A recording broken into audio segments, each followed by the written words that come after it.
1963년 겨울 경북 영천의 한 시골 마을에는 눈이 내렸습니다. 하얀 눈은 지붕 위에 쌓이고 골목길을 덮었습니다.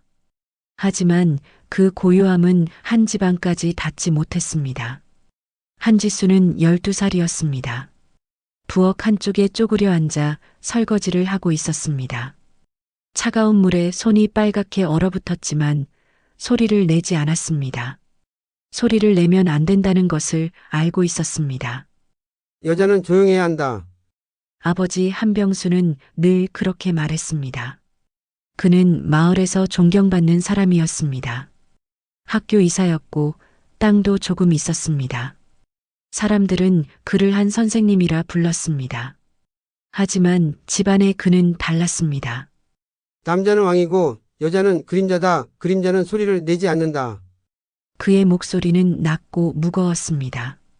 지수는 그 목소리가 들릴 때마다 몸을 움츠렸습니다.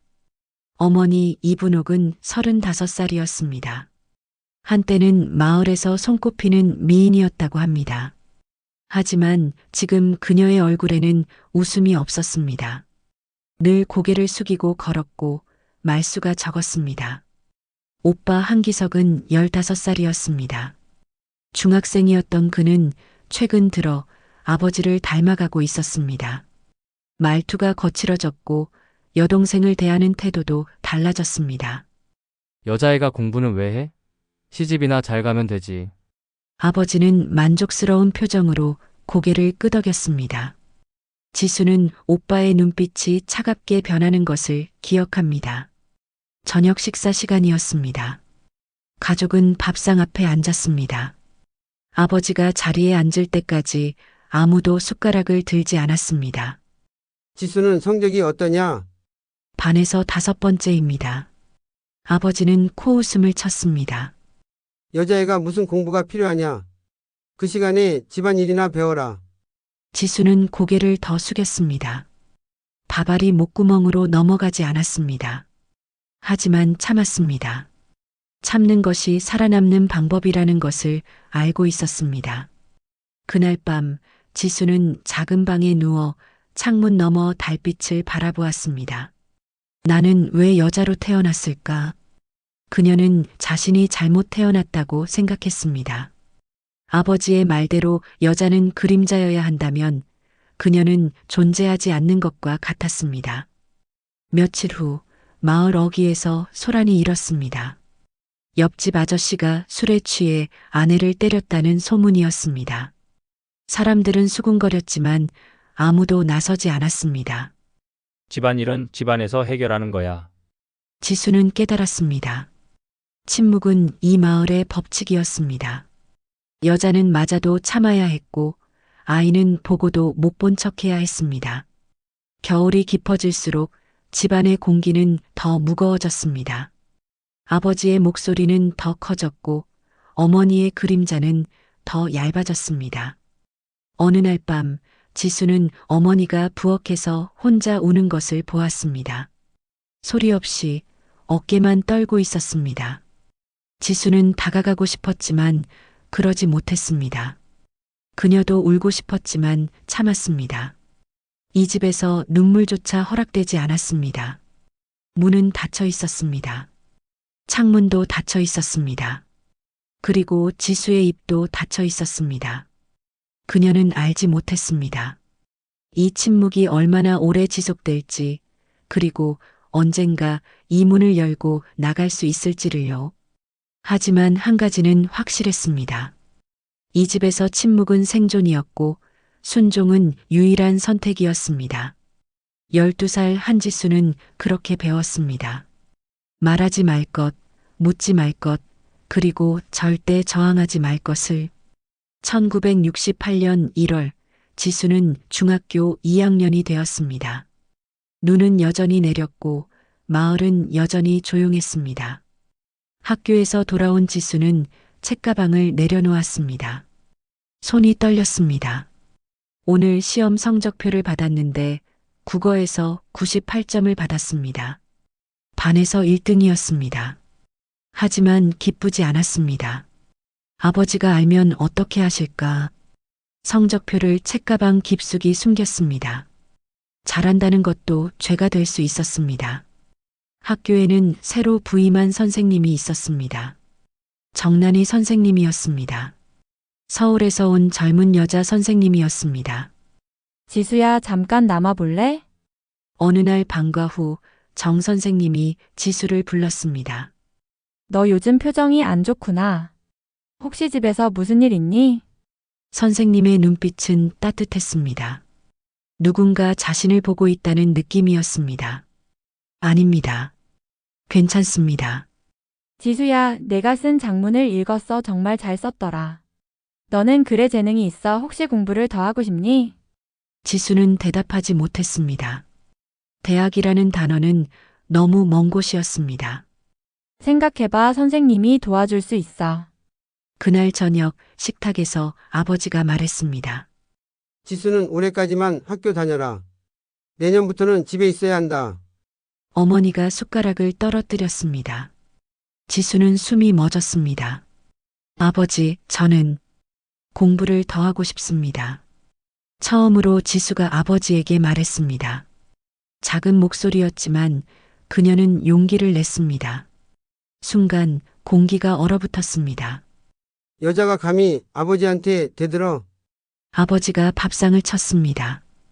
국그릇이 넘어졌고 국물이 흘렀습니다. 당장 방으로 들어가. 지수는 방문을 닫고 어둠 속에서 무릎을 끌어안았습니다.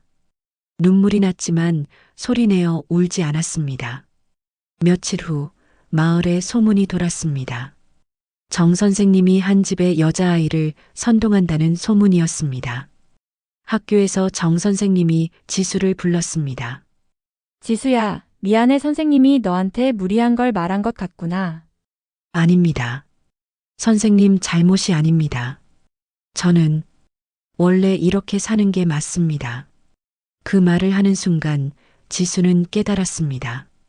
자신이 포기하고 있다는 것을요. 겨울이 깊어졌습니다. 지수의 마음은 점점 더 얼어갔습니다. 학교에서 돌아오면 집안일을 했습니다. 설거지, 빨래, 청소.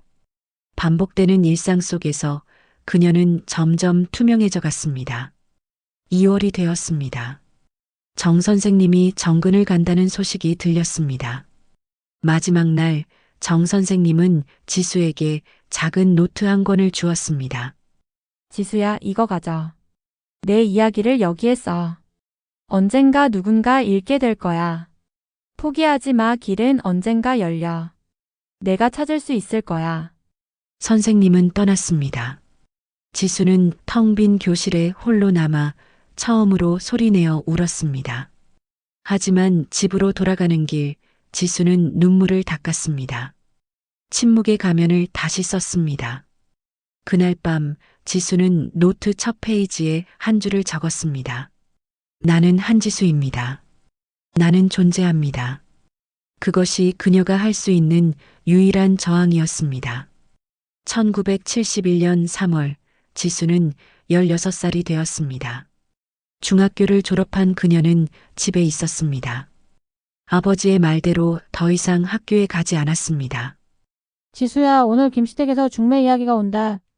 어머니가 작은 목소리로 말했습니다. 지수의 손이 멈췄습니다. 26살 총각이라는데 농사짓는 집안일에 아버지가 좋다고 하셨어. 지수는 아무 말도 하지 못했습니다. 16살에 시집을 가야 한다는 것이 현실이었습니다. 그날 오후 중매쟁이 아주머니가 왔습니다. 지수는 방에 앉아 고개를 숙이고 있었습니다. 얼굴이 참 곱네요. 순하게 생겼어요. 아주머니가 말했습니다. 지수는 물건처럼 평가받고 있었습니다. 다음 주에 상견례 하지요. 중매는 그렇게 정해졌습니다. 지수의 의견은 묻지 않았습니다. 밤이 되었습니다. 지수는 방에서 정 선생님이 준 노트를 꺼냈습니다. 이제 끝인가? 다음 날 아침 마을에 낯선 사람이 나타났습니다.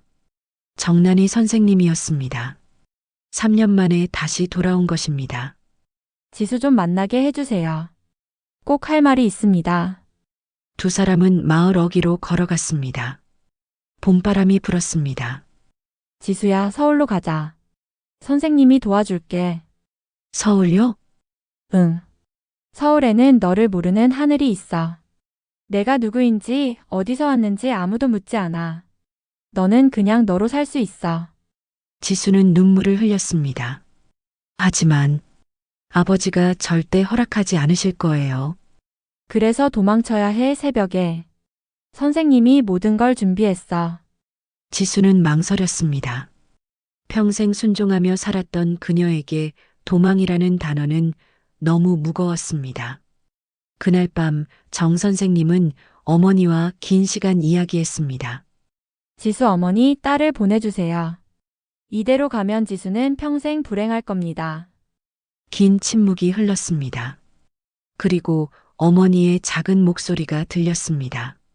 언제 떠나면 되나요? 지수는 눈물을 흘렸습니다. 어머니가 처음으로 자신을 선택했습니다. 사흘 후 새벽 4시였습니다. 지수는 작은 보따리를 챙겼습니다.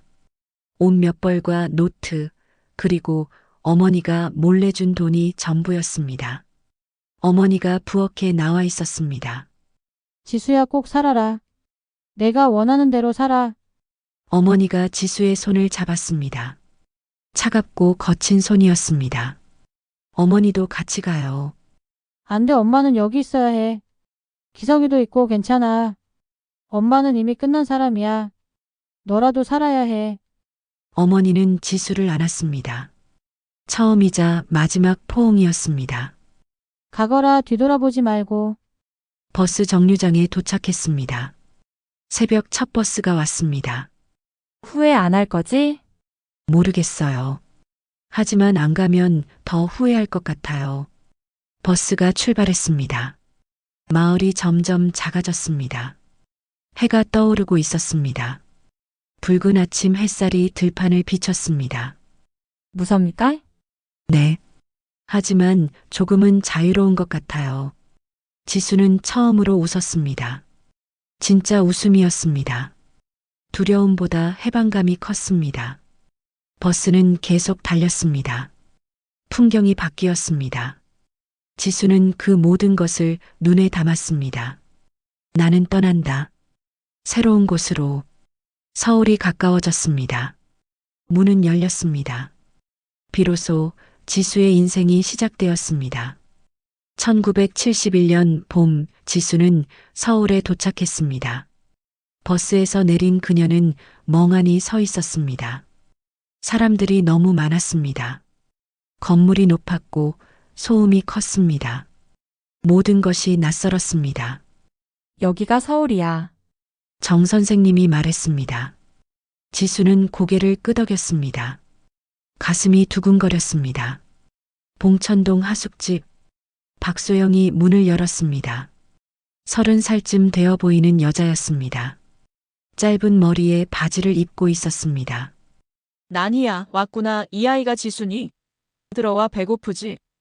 박소영의 목소리는 거칠었지만 따뜻했습니다. 방은 작았습니다.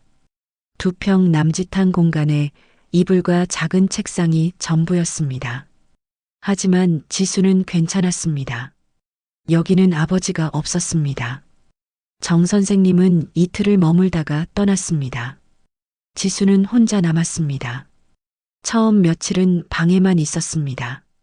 소영이 밥을 가져다 주었습니다. 계속 방에만 있을 거야? 죄송합니다. 사과는 왜 해나가기 무섭지? 그래. 처음엔 다 그래, 나도 그랬어. 나도 시골에서 도망쳐 나왔거든, 20살 때. 소영은 담배를 피우며 말했습니다. 세상엔 나쁜 피란 없어.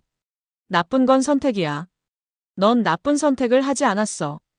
그냥 살기 위해 온 거야. 소영의 말은 지수의 마음에 박혔습니다. 일주일 후 소영이 일자리를 구해왔습니다. 식모일이었습니다. 지수는 일을 시작했습니다. 익숙한 일이었습니다. 하지만 여기는 달랐습니다. 폭력이 없었습니다.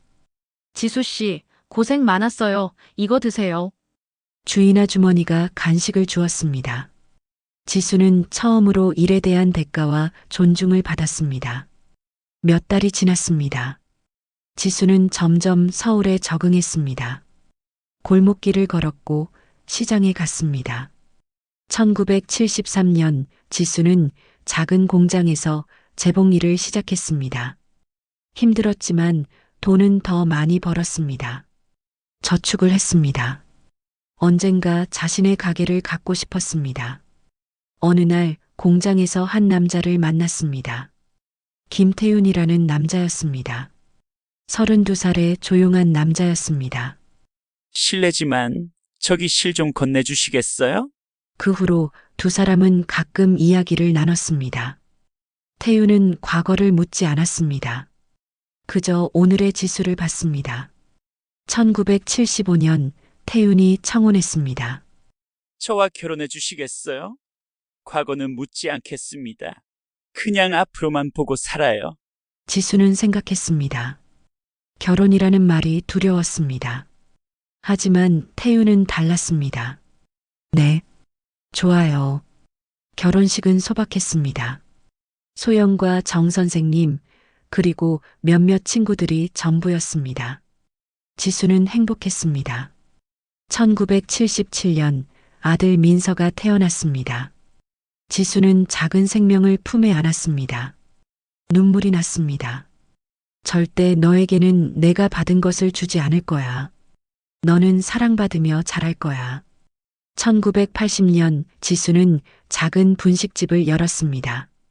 봉천동 골목 한쪽에 있는 작은 가게였습니다. 간판에는 분식집 봄날이라고 썼습니다. 왜 봄날이에요? 태윤이 물었습니다. 봄은 다시 시작하는 계절이잖아요. 나한테도 봄이 왔으니까요. 가게는 잘 됐습니다. 지수는 정성껏 음식을 만들었습니다. 국수, 떡볶이, 김밥. 하나하나에 마음을 담았습니다. 민서는 건강하게 자랐습니다. 밝고 착한 아이였습니다. 태윤은 좋은 남편이었습니다. 집안일을 도왔고 아들을 돌봤습니다.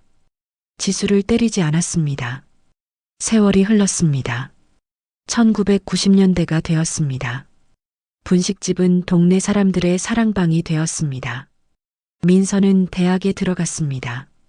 지수는 자랑스러웠습니다. 2000년이 되었습니다. 지수는 50살이 되었습니다. 당신, 우리 잘 살았지? 태윤이 물었습니다. 네, 정말 잘 살았어요. 봄날의 간판은 여전히 빛났습니다. 그 불빛 아래서 지수는 오늘도 국수를 삶았습니다. 한 그릇의 국수에 담긴 것은 음식만이 아니었습니다. 지수의 인생이, 희망이, 그리고 사랑이 담겨 있었습니다. 지수는 알고 있었습니다. 자신이 살아남았다는 것을, 그리고 다시 피어났다는 것을요. 2023년 봄, 지수는 72살이 되었습니다. 분식집 봄날은 여전히 문을 열었습니다. 40년이 넘은 가게였습니다. 태윤은 5년 전에 세상을 떠났습니다. 조용히 눈을 감았습니다. 지수는 슬펐지만 견뎠습니다. 민서는 결혼해서 딸을 낳았습니다. 지수의 손녀 은서였습니다. 7살 난 은서는 할머니를 좋아했습니다. 어느 날 민서가 가게로 찾아왔습니다. 엄마 이거 봐요. 민서가 휴대폰을 내밀었습니다. 화면에는 유튜브 영상이 있었습니다. 할머니들의 이야기라는 제목이었습니다. 요즘 이런 채널이 인기래요. 할머니들이 자기 인생 이야기를 하시는 거예요. 엄마도 한번 해보는 게 어때요? 내 이야기? 네. 엄마는 항상 자기 이야기를 안 하시잖아요. 저도 엄마가 어떻게 서울에 왔는지 잘 몰라요. 지수는 침묵했습니다. 생각해 볼게. 그날 밤 지수는 오래된 노트를 꺼냈습니다. 정난이 선생님이 준 노트였습니다. 50년이 넘은 노트였습니다. 나는 한지수입니다. 나는 존재합니다. 이제 말해야 할 때가 온 걸까? 일주일 후 지수는 결심했습니다. 민서야, 영상 찍는 거 도와줄래? 민서는 카메라를 설치했습니다. 지수가 의자에 앉았습니다. 엄마 준비되면 말씀하세요. 응. 시작하자. 빨간 불이 들어왔습니다. 지수는 천천히 입을 열었습니다. 안녕하세요. 저는 한지수입니다. 올해 72살입니다. 저는 1963년 경북 영천의 작은 마을에서 태어났습니다. 그 집에서 저는 말할 수 없었습니다. 지수는 자신의 이야기를 꺼냈습니다. 닫힌 문이 집, 아버지의 폭력, 어머니의 침묵. 말하면서 눈물이 났지만 멈추지 않았습니다. 저는 16세 이 집을 떠났습니다. 도망쳤습니다. 하지만 저는 살아남았습니다. 그리고 행복해졌습니다. 카메라 뒤에서 민서가 울고 있었습니다. 만약 지금 어딘가에서 침묵하고 있는 사람이 있다면 말하고 싶습니다. 문이 닫혀 있으면 창문을 찾으세요. 창문이 없으면 벽을 깎아 나가세요.